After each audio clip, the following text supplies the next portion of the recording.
Hi, I'm Linda, and this is No Frills ASMR. I still have my finger brace on, but I think it's the last day I can take it off today. I made a video kind of talking about why I'm wearing it, but the swelling's gone down and it's still sore right in here, but not all over here, so I feel like I'm on the mend. So anyway, and this one's not sore anymore, so that seems good. But I have the BookPage.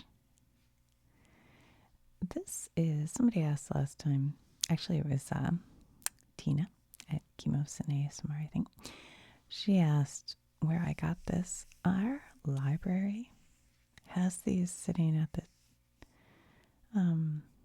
exit area, like. But my sister's a librarian, so I asked her, I said, do you get the BookPage? And she goes, I know what you're talking about, but no, we don't have it at our library.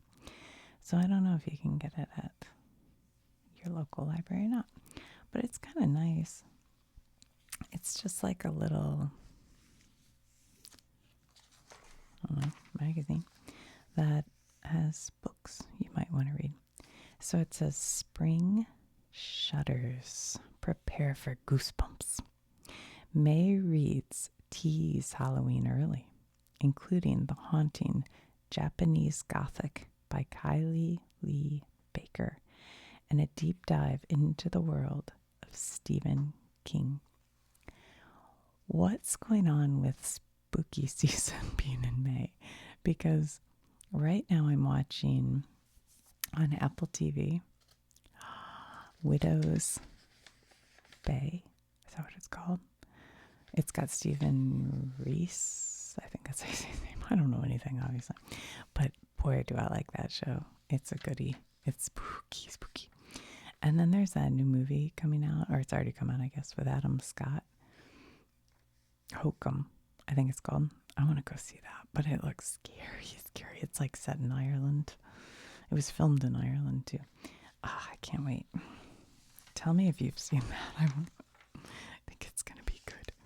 Anyway, I don't know why. I guess spooky season's all year round now. All right, the best beach reads. Oh, when I was recently on a little vacation, I read The Devil Wears Prada, the first one, which I have owned for probably 10 years or whatever.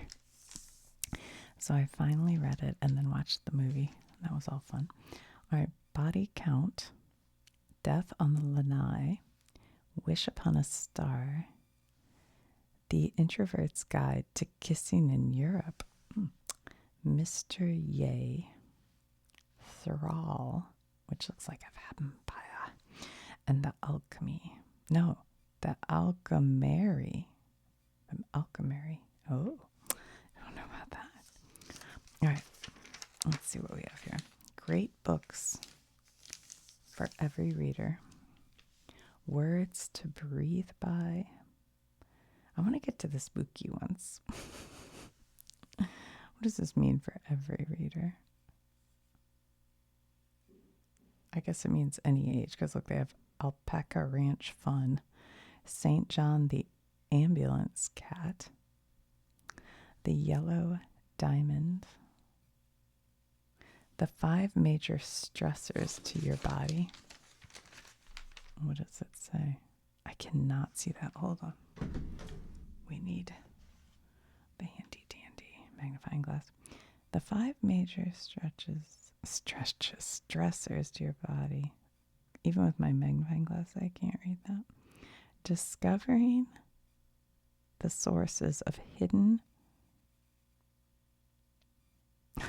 something.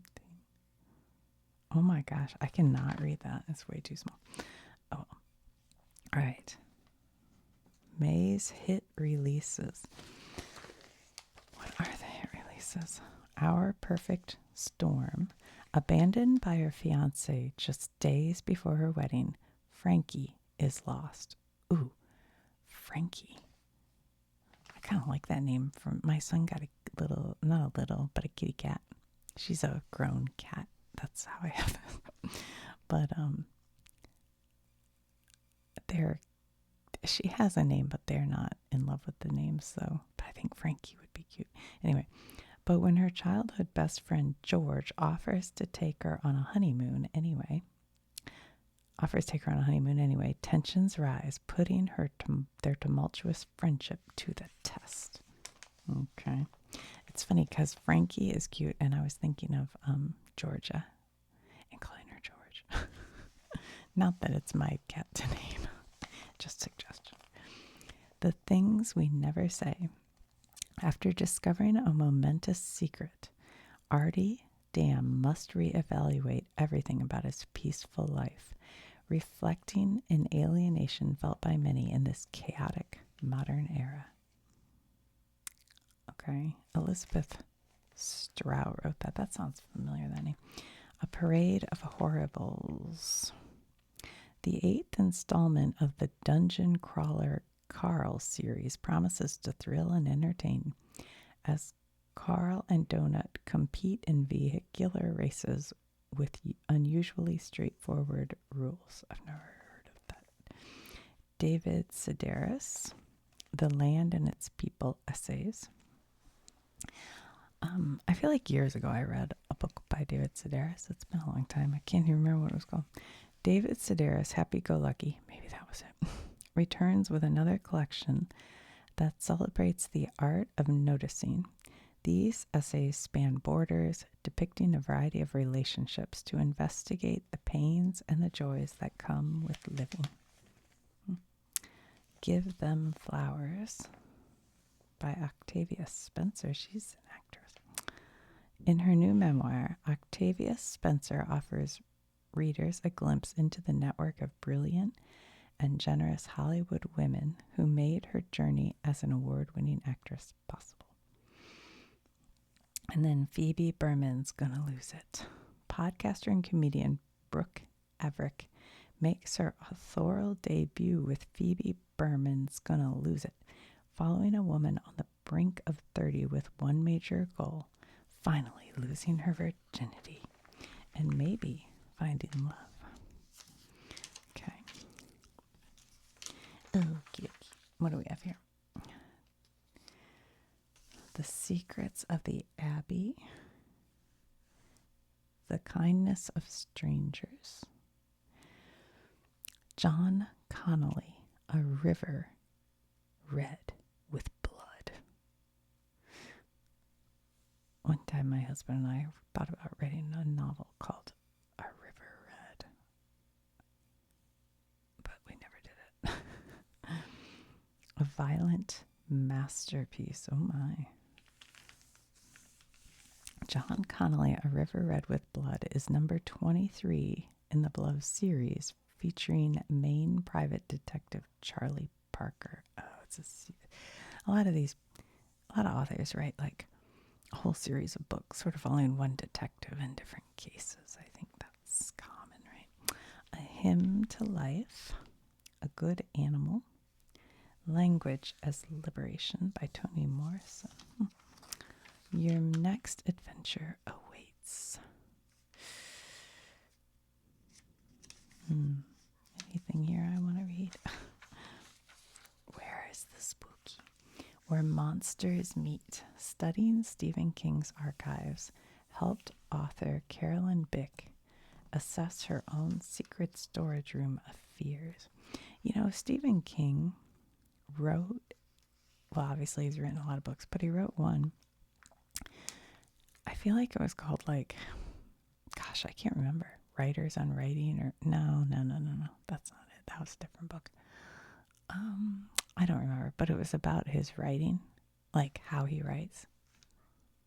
Am I remembering this correctly? I don't know, but I think so. And it was good, if I remember. I thought it was interesting. If I could track how King crafted these monstrosities, I thought, then maybe I could release some of the hold they still have over me.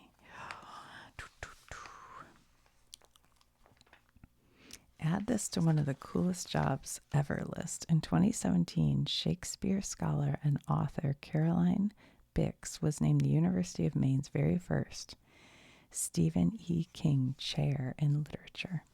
Bix has shared her knowledge and affinity for the bard in the form of multiple books and an award-winning podcast.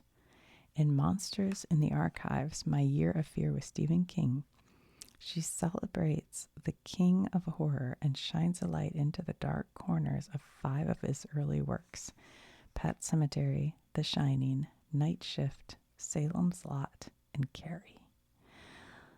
I love Stephen King books. I've never heard of this podcast, Monsters in the Archives, My Year of Fear with Stephen King. I wonder if that's very good. Don't know. Shrouded in Secrets, Japanese Gothic. When your home is haunted, you have no safe place to go and are left adrift and alone. To me, this is more terrifying than any ghost. What? Let's see if we can do some speed reading on this and understand what we're dealing with. After penning multiple dark fantasy novels and horror stories like 2025 Bat Eater, Kylie Lee Baker returns with a dual timeline horror novel chock full of secrets and scares. In Japanese Gothic, an eerie 200-year-old house in rural Japan, I like that already, I'm sold, becomes a portal that connects two very different people: a modern young man and the 19th century daughter of a samurai. What? We asked Baker about her skillful blend of horror and suspense, the difficulties of portraying history accurately, and the allure of the Gothic. I don't know. I love like Amy Tan books. Also what was the name?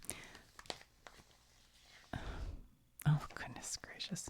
I can't remember anything right now, but I love like Asian, like historical fiction, not necessarily horror, but because it's such a different culture, I find it super interesting. Was it called Secrets of a Geisha? I can't remember the name of that, but I love that book. That was really interesting because I had the feet binding and all that in it. It was very interesting. Tales. Anyway, I love that book. And then, what was the first Amy Tan one? It was like back in the 90s. That was a really good book. I just think of this moment in that book because I just thought, oh, that's so real. It was so real, where the Asian woman is dating a white guy, and she brings him to dinner at her mom's house, and the mom's, I don't know if disapproving, but not thrilled that she's dating a white guy. And in their culture, the mom would say, work all day to make this meal, and then as soon as she serves it, go, oh, it's too salty, it's bad, it's not good, whatever. And not knowing that is your chance to say, no, this is the most perfect meal I've ever had. That would be what you should say. The white guy goes, oh, it's just a little salty, it's fine. It's like kind of, and that was like a huge insult. And the girl's like, oh no. But I just thought that's, funny. Anyway, the use of the word Gothic in the title sets the stage for this novel, particularly its mood and tone. What does Gothic mean to you in the Japanese context? Okay, I think that when Western audiences want Gothic literature, a lot of readers are really just craving a particular aesthetic, crumbling castles and cobwebbed estates that are evocative of classic horror like Dracula. Readers have preconceived notions of what these settings are like and can imagine them clearly. But what matters less than the specifics of the setting is how it makes readers feel. It's not the flying buttresses in the haunted castle that make readers afraid. It's what happens inside the castle. Wow. All right. Maybe. Your novel connects two people across centuries through the same house. I like that idea. The idea of writing portal horror came to me after reading the Book of Accidents by Chuck Wendig, which uses doors between dimensions in a terrifying yet beautiful way. What do you guys think? Could be interesting. SFF and horror. Science fiction? No. SFF. I don't know what SFF stands for. The Red Winter. In the immortal realm, spirits, angels, and demons strive for power. But what of the mortal world? In Cameron Sullivan's atmospheric and moving historical fantasy, The Red Winter, its fate rests in the hands of Sebastian Grave, a monster hunter, magician, and expert in all entities that mortals cannot see. Hold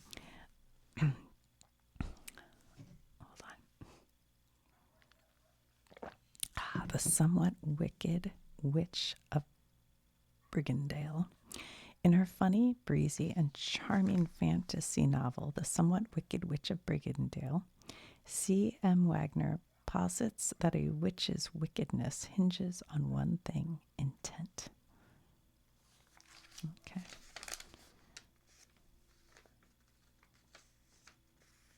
Gritzella of the dark forest of Brigandale never intended to have a child, but when a baby is plopped on her front stoop in the middle of the night, Gritzella suddenly becomes an adoptive mother. Oh, ode to the half-broken.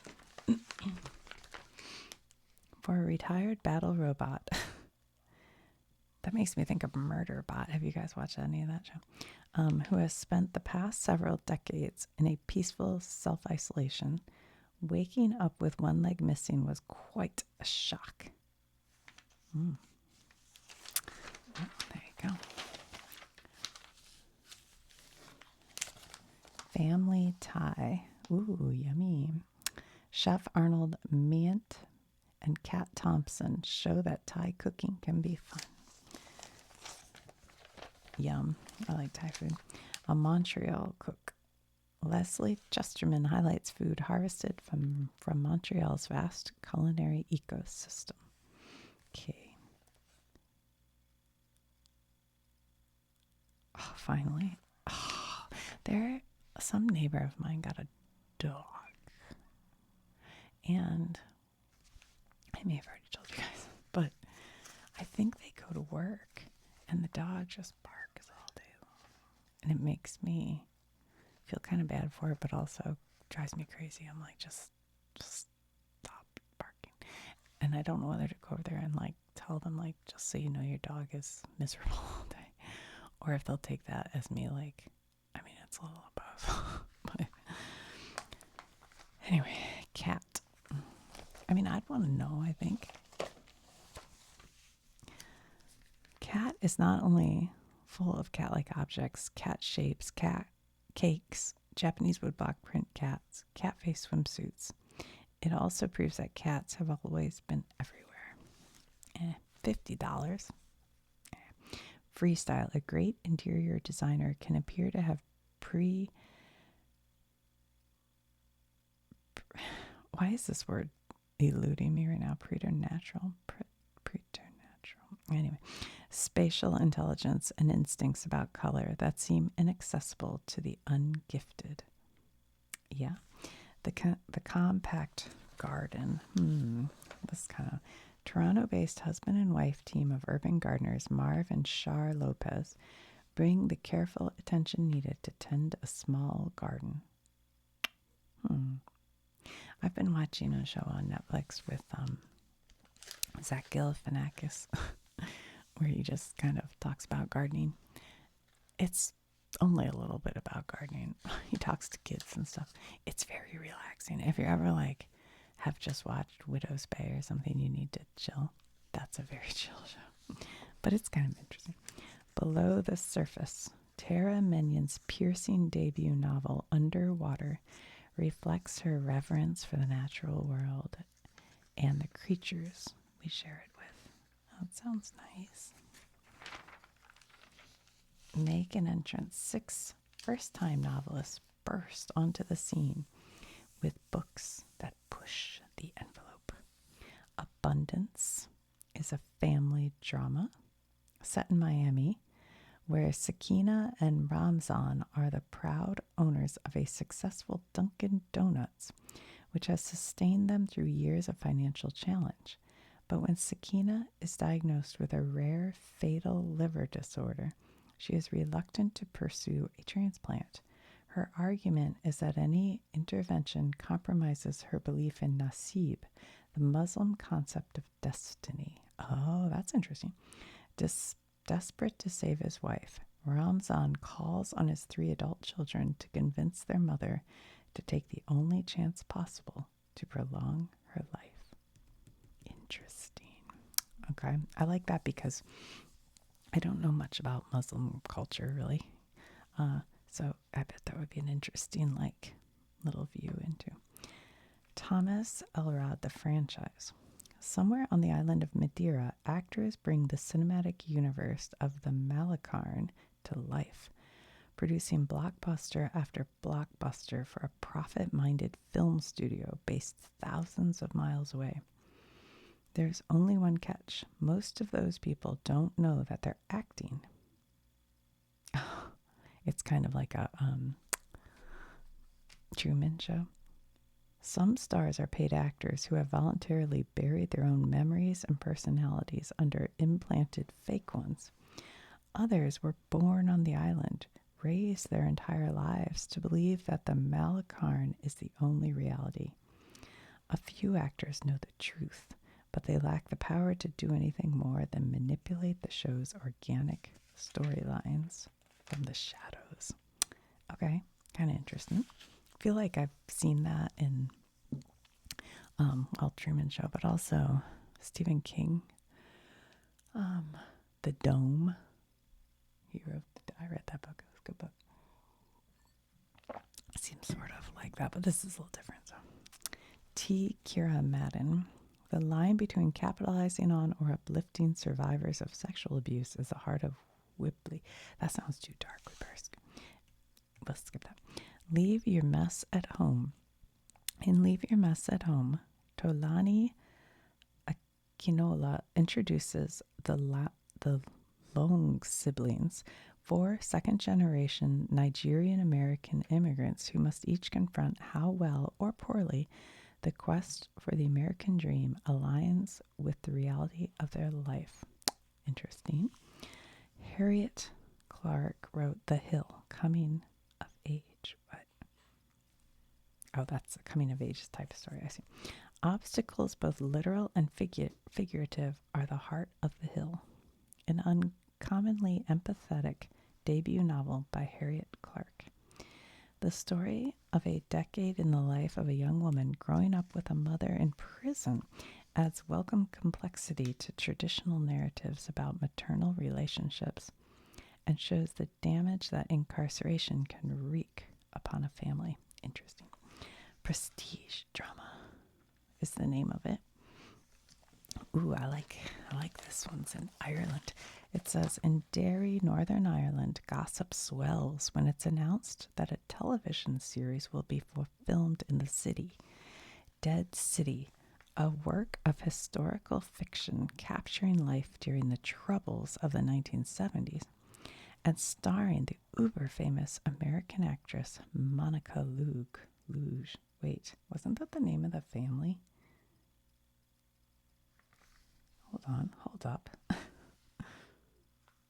Where? Oh, look, long, nope, different name. Longe. Okay. Will the series represent Derry accurately? Will it support the local economy? A contentious, skeptical discourse erupts until, suddenly, the news about Dead City is eclipsed by the discovery that Monica is missing. Oh my. Okay, let's see. The gleeful fantasy of historical romance. Publishing veteran K.J. Charles puts a prickly con artist against a shopkeeper with a heart of gold in a delightful addition to her lineup of morally gray leading men. Okay, that must be her. Death's Daughter. I wonder how many, I hate to say this, but how many books now are at least somewhat written by AI. Death's Daughter. That's kind of a storyline in both Hacks, the show Hacks, and the show The Comeback. Right now, both of those have an AI writer storyline going on. That's interesting. S.A. Barnes put a paranormal horror spin on an engrossing romance in Death's Daughter. First, in the Children of the Old Ones series. I don't feel like reading all that. I don't know why. Obviously, that's bored me already. First and forever, a pair of young adults navigate local fame and what might be love in First and Forever. It's a sports romance. The Last Lady Bee, an impoverished Regency-era beauty, becomes the fourth wife of a septuagenarian who promises to provide her beloved sister a dowry. All goes as expected for Evie until they travel to the family's haunted abbey in Scotland. Oh my. A haunted abbey. Haunting the moors. The Dark Knight. Emily Bronte, A Life. Okay. A new biography illuminates the inner wildness of Emily Bronte like never before. It's really hard to get at who Emily Bronte was, biographer Deborah Lutz remarks, but also interesting because it is challenging. In The Dark Knight, Emily Bronte, A Life, Lutz approaches the enigma of the weird, strange, difficult, mysterious person who created the monumental Wuthering Heights. I've never read Wuthering Heights, nor did I see the movies. Don't know much. Past Lives, an unfinished love story.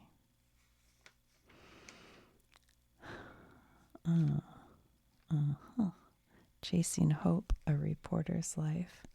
A Man of Two Faces, a memoir, a history, a memorial.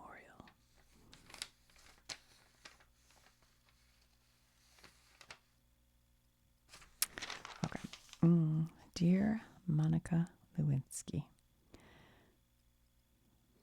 There's a person who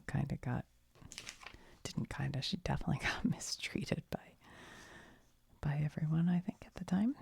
I guess now people see it differently, but at the time, man, she was maligned.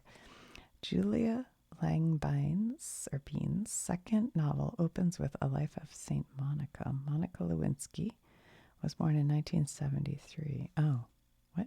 Oh, no, okay, sorry. To a noble family of Jews living in the American Empire. She grew up a beautiful and spirited girl and was given a rare position as a servant to an emperor. I see. It's a funny and smart tack to take, letting the reader know that Dear Monica Lewinsky is going to be its own thing. Miss Mibble goes back to the chopping block. So are these for young people? I don't know why that sounds like, but The Last Mandarin. Original. Most of us born after World War II knew Katharine Hepburn, if we knew her at all. As the warble-throated septuagenarian invited by Henry Fonda to suck face in 1981's On Golden Pond. I've never seen On Golden Pond, because when it came out in 81, I was 11 and a little young. It was for old people. Won her an Oscar. Yeah. I feel like I know her very well, and I'm not sure why. Because I'm trying to think what I've even seen her in. But if you watch the movie, oh gosh, Leonardo DiCaprio, oh my God, The Aviator, the actress who I can't think of her name, but plays Katharine Hepburn. It's really pretty good. It's a good, I think it was a good take on her. A Siege of Owls. Hey, I have owls all over my yard. So you can always tell when an owl's around because crows go crazy. But right now I have a cardinal nest in my front bush. And cardinals are like so cool. I love cardinals. But that's in the front yard. But on the other side of the house, the cardinals were going nuts last night. There were like 2 of them and a robin, which was interesting. All like tweeting. And it was dusk, which is unusual because birds are asleep at dusk. Usually they start to quiet down, but they're going nuts. So I knew there was an owl. So I look out in the tree that's right outside my window. There's the owl sitting there, and they were squawking at him. And then I saw another owl come into the tree because, I have owls. I have an owl box, and right now the 2 owls have at least 1 baby. I've only seen 1. In the past, they've had 2 or 3, but I've only seen 1 this year. But anyway, the owls eat the baby cardinals, I think. That's why they're so mad at him. It's very exciting. Young King. We know Martin Luther King Jr. as a dynamic minister and activist whose leadership during the civil rights movement led to the passage of landmark legislation that brought all Americans closer to equal rights. But how did he become this towering figure? That's interesting. Young King. Last night in Brooklyn. Brooklyn was the place to be in the years between 9/11 and the Great Recession. Even as the shady finance bros who would later cause the economy to crash circled like starving hyenas, creativity in music, design, and art was exploding. So was money. Even a member of the precariat like Alicia, the narrator of Last Night in Brooklyn, could pay the rent and still spend her free time frequenting swinging hot spots under the gaze of the Watchtower building. This is kind of the period that the book I just read, Devil Wears Prada, set to. Small Town Girls. Small Town Girls offers 22 essays. I don't know why. I have trouble reading like books full of essays, and I think it's because it's like each time you have to get into it again, and usually they're really good. If I do it, they're really good, but I have trouble like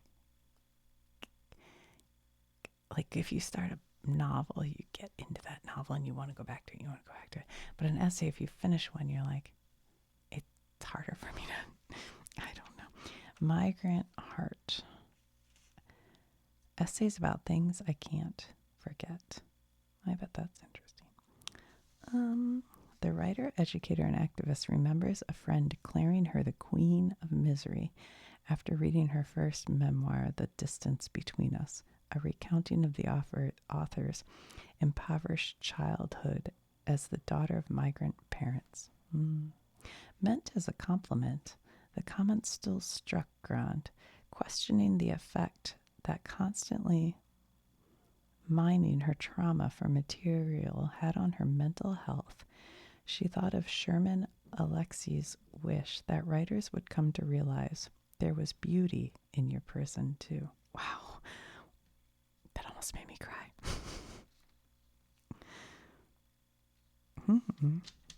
Interesting. Wow. All right.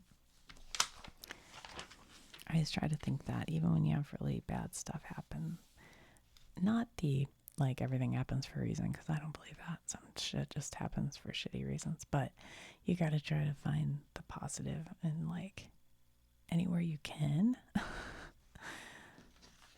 Like we've had a few things that are really bad, but it's like I try to look for what's the positive in this at least. Back talker.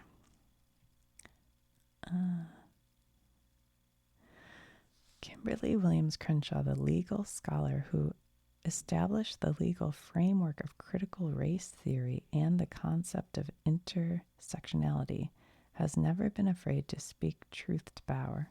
Her brilliant, accessible backtalker, an American memoir, reveals that her boldness began at home. The Vast Enterprise, A New History of Lewis and Clark. I should read this because I've thought about doing a video on Lewis and Clark. But that sounds almost like work, doesn't it? My parents one time took a boat. I mean, I guess a small ship. I don't know. I don't even know. And it followed the path of Lewis and Clark. And they had historians. Like it was wild. I wish... My mom probably remembers it all, but I wish my dad, he has Alzheimer's, but I wish he could still talk about that because at the time I think I was too young to really have an interest, but now I'd be like, tell me everything. Ghost Stories. Glorious Country by Victoria Johnson. What does it say? Let me read How the artist Frederick Church brought the world to America and America to the world. Okay. Sarah Novak. I don't know what you do with this. Novecki? I don't know. Mother Tongue. Oh. Her best-selling novel, True Biz, Sarah Novak invited readers into the world of a deaf boarding school. Interesting. They closed the book having gained significant insight into deaf culture. All right. That's interesting. That's something I should read this first book called True Biz. Really, there is a movie called Heavy Metal, called something metal. Metal. Sound of Metal. Okay. The movie is called Sound of Metal. And it is about a guy who's a heavy metal musician and maybe drummer. And he ends up going deaf. It is such a good movie. I've watched it 2 times and I don't do that very often. And he decides to get a cochlear implant, and the deaf community that he was part of they're against that and they get mad at him for it. It's very interesting. But then once he has it, the kind of sound it produces is so confusing. You have to watch this movie. It's so good. It's so good. The actors are great. Everything. I love that movie. All right, American Rambler. The Sane One. Until We Meet Again, a graphic novel. Where No Shadow Stays. What is this graphic novel? Growing up in a family of artists can bring a life of passion, with the freedom to express emotions and exposure to a wide range of creative mediums. But such a life is not always easy to navigate. Okay? Where No Shadows Stay. Forgive Me Not. A graphic novel. Is this a graphic novel? Mina was enjoying her senior year of high school in her quiet Pacific Northwest town, but ever since taking a secret trip over spring break to visit her aunt in her parents' hometown of Egypt, something hasn't been quite right. In fact, she's been running for her life. What? Okay. That sounds kind of interesting. I guess these are the young adult. This one sounds like it could be good. Where No Shadow Stays. Let's read a little bit more. Chased by shadows of the dead and unable to be alone with anyone because they'll become possessed and try to kill her, Mina has nowhere to turn. Formerly a homecoming queen and dance captain, Mina now spends her days skipping school or feeding her packed lunch to ants as she watches her classmates across a field, until her neighbor, the handsome, dangerous Jesse Talbot, accurately names the problem. Mina is cursed. He offers to help, although he also has some secrets of his own. That sounds really good. All right, the lions. These are history lessons for as summer vacation draws near. The Lions Run. Fans of best-selling author Sarah Pennypacker. That's a cute name. What a cute name, Pennypacker. Beloved packs will be mesmerized by The Lions Run, a marvelous work of historical fiction that packs plenty into its prose and plot, which are spare yet beautiful. Okay, Eureka. Mimi, or Mai, is a curious, loving 12-year-old who lives with her parents in 1884 San Francisco. I like that. Where they immigrated from Canton, China. I don't know why my brain won't get that word. In 1875. She's not allowed to go to public school in San Francisco. Why is it like this? I don't know. She's not allowed to go to public school in San Francisco with the American kids, but attends a school in a church basement with white teachers who cover math, English, and a lot about God, as well as Chinese school. This sounds like something I would be interested in, but I'm not sure. Is this a graphic novel? What is that? I don't know. When my kids were younger,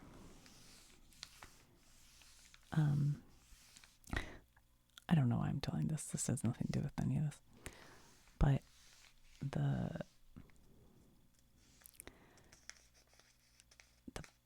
there is a family across the street, and they had a young boy who hung out with my boys. He was a little bit younger than mine, and he was Chinese, and his parents didn't speak very much English, and the mom ended up dying of cancer when he was very young, so he ended up kind of part of our family. But he went to Chinese school, and I used to want my boys to go to Chinese school with him, and everybody was kind of like, that's crazy. But I thought, well, no, that'd be really cool because they're together so much. Anyway, I don't know if that's a thing. It was like on Saturdays. But his grandparents would come sometimes and make, like, his granddad was a chef in China, and they'd make like delicious like lo mein and stuff. But yeah, and then when they got to high school, they just kind of drifted apart a little, which feels sad, but it's normal. You know, he was 2 years below them in school, I think. It's like kind of interesting. I don't know. Anyway, whatever.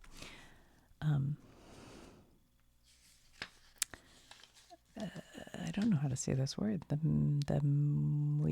Miguanos. I'm going to go Miguanos.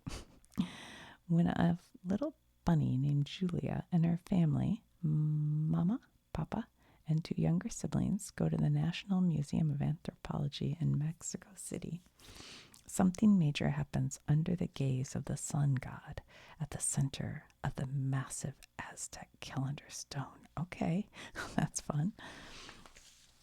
I'll have to read that one. A Fish Like Me. So these are the children's books. And 102. I remember it clearly, says the now adult narrator of 102. On that day, October 2nd, I saw a mouse at 102 Greenbrier Drive scurrying between my feet and across the kitchen floor. 102 focuses on a child and an animal who face similar difficulties, in this case, in illness. Oh, that's so sad. I don't know if I could read that. That makes me sad. All right. More children's book. Hold. Unbreakable. In 1941, 12-year-old Minoru Tonai, or Min, witnessed the FBI arrest his father despite a lack of evidence as part of the persecution of Japanese Americans during World War II. Afterward, Tonai, his mother, and siblings were removed from their California home and eventually sent to Camp Amachi in Colorado. This is interesting. Huh. This is the guy who wrote it, or no, who illustrated Inside Out, the movie, I guess, part of it. Interesting. Okay. In betweens. Like parent, like child. Flowers from mama. Oh, look, it's kitty cats. So cute. You made me a dad when we were snails. You're still pretty new here. Mama loves it. Ways Pappy says I love you. Pappy. That's cute. And Dad.